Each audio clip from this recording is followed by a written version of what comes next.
অনেক দিন মজুর আছে যারা চুরিও করতে পারবে না, হাতও পাততে পারবে না, হাত পাতলে পাবেও না।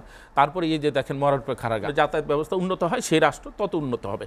আজকে আপনি যেন মেট্রো রেলটা তৈরি হয়েছিল জাপানের টাকায়, সব কিছু দিল, এই স্টেশনে কি দরকার ছিল আগুনটা লাগানো? আদায় করার জন্যে যদি এই ধরনের হিংস্রতা আমাদের প্রতিটা মানুষের, তাহলে আপনি পরের জেনারেশন আপনি কী শিখাইতেছেন? স্বস্তি কত দূর, স্বস্তি আসবে কখন? দাদা একটা করেছেন আল্লাহ পাকি জানি। সুপ্রিম কোর্টের রায় যেটি হলো কোটা নিয়ে, যেখানে তার আলোকে আজ প্রজ্ঞাপনও জারি হয়েছে, আপনি জানেন, মাননীয় প্রধানমন্ত্রী অনুমোদনের পর সেখানে না প্রজ্ঞাপন জারি হয়ে গিয়েছে এবং সেটি শিক্ষার্থীদের প্রত্যাশা তার কাছাকাছি, যে সুপ্রিম কোর্ট যে নির্দেশনা দিয়েছে সেখানে আপনি কি মনে করেন যে এর মাধ্যমে এটির পরিসমাপ্তি হলো কিনা, বা তারপর থেকে আমরা একটা স্বস্তিদায়ক জায়গায় পৌঁছাবো কিনা? ধন্যবাদ আপনাকে। টিভি দর্শক কিন্তু এবং কলা কৌশল এবং আমার সাথে বিশিষ্ট দুজন আলোচক আছেন, সেই সাথে আপনি আছেন, সবাইকে সালাম ও শুভেচ্ছা দিয়ে শুনছি। দেখেন, আমি আপনাদের হজ করে আসার পরে আমি এইখানে আসছিলাম, তখন আমি বলছিলাম যে জায়গাটা হয়েছে এটা রিভিউ করলে কিন্তু এটা সমাধান পাওয়া যাবে, এইসব আন্দোলনে না গিয়ে। কিন্তু দেখা গেলে সরকারি এক পক্ষ বলছে যে আন্দোলন চলতেছে, আন্দোলন আমি থামাই দিব, এটা করবো সেটা করবো, আমাদের ছাত্রলীগের পোলাপান নামবে, এটা বিভিন্ন ধরনের কথাবার্তা উঠানামা করছে। এই জিনিসটা আর একটু ঘোলাটি হয়েছে। আগে কিন্তু এটা প্রাইম মিনিস্টার হাত দিলে এটা সমাধান হয়ে যেত, কিন্তু যাই হোক এমন একটা পর্যায়ে গেছে যেটা এখন যেটা রায়টা হয়েছে খুব সুন্দর। এটা যদি গেজের আকার আপনার প্রকাশ পায় এবং যারা এই যে আন্দোলনকারী ছাত্র অধিকার যে পরিষদ তারা যদি মেনে নেয়, আমি তো মনে করি এটা সবচেয়ে সুন্দর। এই যে যেমন মনে করেন মুক্তিযোদ্ধা, সব দেশে তার মুক্তিযুদ্ধের মাধ্যমে কিন্তু দেশ স্বাধীন হয় না, বা যুদ্ধের মাধ্যমে, কিন্তু সব দেশে কিন্তু ওই জিনিসগুলি আছে। অটিস্টিক বাচ্চাদের জন্য বা এদের জন্য, ছেলে মেয়েদের জন্য, তাদের জন্য 1% আছে। আবার উপজাতি ভিত্তি এটা, আর জার্মানিতে আপনি জাপানও দেখবেন একই অবস্থা, বা অস্ট্রিয়াতে আমার মনে হয় এটা 2% করে আছে। তো যাই হোক, কিন্তু কথা হলো যে আমাদের দরকার শান্তি বা স্বস্তি। তো স্বস্তিটা কোথায়? আজকে দেখেন সেনাবাহিনী নামাতে কিন্তু অনেক ধরনের সুযোগ সুবিধা মানুষ কিন্তু পেয়েছে। আমি দেখব 3টা থেকে 5টা পর্যন্ত বিরতি দেওয়ার পরও আমি সেগুলো বাইচে থাকি, খুব সুন্দরভাবে সেনাবাহিনী কন্ট্রোল করতেছে। আমি নিজে বাজার করে আসছি সকালে, যে গতকালকে সকাল, আবার বিকালে গেছি, সন্ধ্যায় ফিরছি, কই আমার একটাবারও কিন্তু জিজ্ঞাসা করে নেই, বা ওনারা শুধু তাকায় রয়েছে। আমি যে বাজার ব্যাগ ধরে আসতে চাইতেছি, ওনারা কিন্তু মেন রোড থেকে ওনারা সরাই দিতেছে যে আপনারা ভিতরে থাকেন, মেন রোডে আসেন না। এই যে কোঅপারেশন করতেছে, বিয়ে করতেছে। তবে এখানে কি ইন্টারনেটের কারণে আমিও কিন্তু একটু ভোগান্তি। আমাদের গ্যাস, আমারও কিন্তু গ্যাসের প্রিপেইড কার্ড, কিন্তু আমি একটু দুশ্চিন্তা আছি ভাই, এটা যদি শেষ হয়ে যায়। আমি গেছিলাম দোকানে, উনি বলছে যে সার্ভার যেহেতু নষ্ট, আপনি এখন পারবেন অপেক্ষা করতে হবে।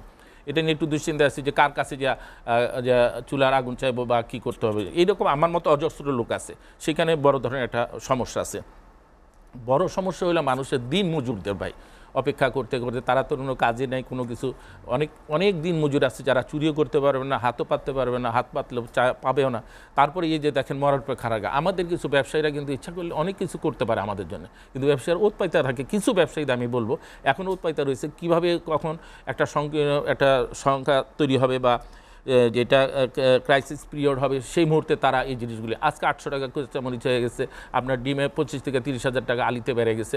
তো এটা তার নাবিশ্বাস উঠে যায়। একটা ডিম যদি আমার 15-20 টাকা, আপনি কিছু মনে করেন, আমি একটু আগে আমি নিজেই বাইরে ছিলাম বিকালে, আমি নিজেই একটা দেখলাম যে ডিমের দোকানে ঢুকলাম, তো ডিম বিক্রি করতেছে, গরম ডিম, আমি নিজেই খাইছি 25 টাকা, তাই 300 টাকা হলো আলি, কিন্তু ডজন 300 টাকা ডজন পরে।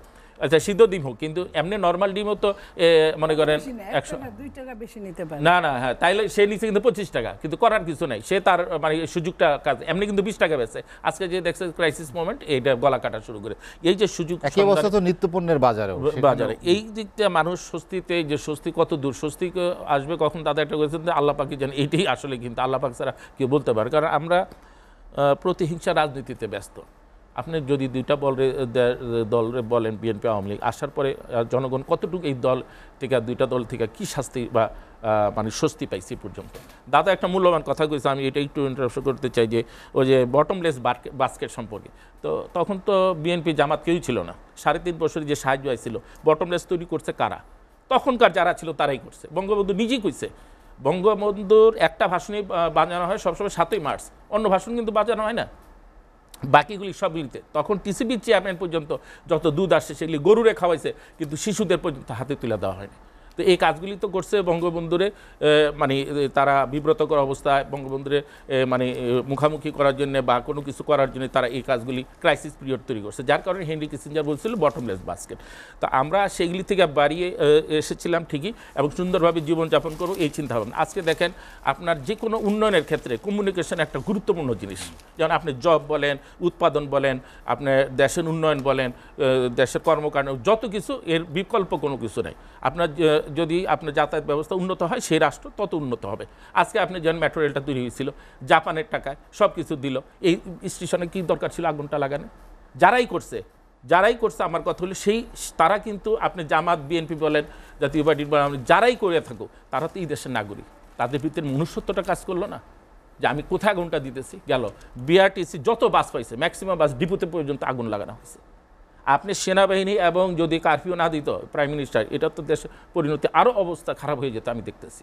এটা দাওয়াতে অনেক আপনার মনে করেন যে সেনাবাহিনী নামার পরে আমার ব্যক্তি ধারণা যে 80% আপনি কাভারেজ দিতে পারছে যে এই সহিংসতা এবং যে ধরনের উগ্রতামির মাধ্যমে যে ধরনের অপকার করছে এবং অপপ্রচার হইতে শুরু করে সব কিছু মিলে। তো এখন কথা হইলো যদি আমরা যদি এইভাবেই চলতে থাকি তাহলে এর শেষ পরিণতিটা কোথায়? স্বস্তি তো নাই, পরিণতি বা কী হবে আমাদের সে পর্যন্ত? আপনি দেখেন আজকে পর্যন্ত আমার জানা মতে $7 বিলিয়ন লস হচ্ছে বাংলাদেশে এই কয়দিনে, এই আন্দোলনের এই কয়দিন। আগেরটা বাদই দেন, ওইটা ছোটোখাটো আন্দোলন তারা ইয়েতে করছে, সে আপনার শাহবাগ পর্যন্ত সীমাবদ্ধ ছিল। এই যে কারফিউ হইতে শুরু করে মাঝখানে যে তারা ওই যে শাটডাউন হইতে শুরু করে যেগুলি দিচ্ছে, এতে $7 বিলিয়ন এই রাষ্ট্রের পুরা জনগণের 18 কোটি লোকের এই সাফার করতে হবে। এই রাষ্ট্র যদি আপনি বলেন যে এটা সরকারের দায় দায়িত্ব, এটা আপনি এককভাবে সরকারি যদি দায় দায়িত্ব হয় তাহলে আর্টিকেল 7 যে জনগণই সকল ক্ষমতার উৎস এবং জনগণই সরকার, তাইলে তো ওই আর্টিকেল 7-এর কোনো প্রয়োজন নাই। আর বড় কথা যে আপনি দায় এড়াবেন কীভাবে? সবারই এই দায় দায়িত্ব নিতে হবে। আপনি যারা এই আগুন লাগাইছে বা যারা পাশে ছিল বা ইন্ধনদাতা যোগানদাতা যেই দাতাই হোক, তারা কিভাবে চিন্তা করে এই ধরনের কাজ থেকে, নৈরাশজনক কাজ থেকে কীভাবে দেশের মানে পৃথিবীর সব দেশে কিন্তু আন্দোলন হয়, এরকম আন্দোলন বহু রাষ্ট্রে হইতেছে। জাপান হচ্ছে মৌন মিছিল হয়, স্মারকলিপি প্রদান হয়, প্রধানমন্ত্রী বা প্রাইম মিনিস্টার লেভেলে ডাকা হয়, বসা হইলে সমাধান হয়ে যেতেছে। আমাদের দেশে হয় না বলেই ভাঙচুর। তাহলে যে এই যে আদায় করার জন্যে যদি এই ধরনের হিংস্রতা আমাদের প্রতিটা মানুষের, তাহলে আপনি পরের জেনারেশন আপনি কী শিখাইতেছেন? এই যে আপনি একটু আগে আপনি বললেন আপনার সন্তান বললো যে বাবা মারামারি শেষ হয়েছে কিনা, তাইলে ইন্টারনেট আসবে। এই বাচ্চার মেমোরিতে কি ঢুকলো যে মারামারি শেষ হইলে আসবে? তাহলে এই বাচ্চাটা কি হয়ে গঠিত হইতেছে? ছোট থেকেই বুঝতেছে যে এই দেশে মারামারি হলে ইন্টারনেট বন্ধ হয়ে যাবে, তাইলে আমরা মারামারি করবো না বা ইয়া করবো না। এই যে একটা জিনিস তার ভিতরে যে ঢুকে গেল, এই জিনিসটাকে আপনি সরাইতে পারবেন? কোনোদিনই পারবে না। এরকম প্রতিটা বাচ্চাদের মধ্যেই একটা ইয়ে কাজ করতেছে।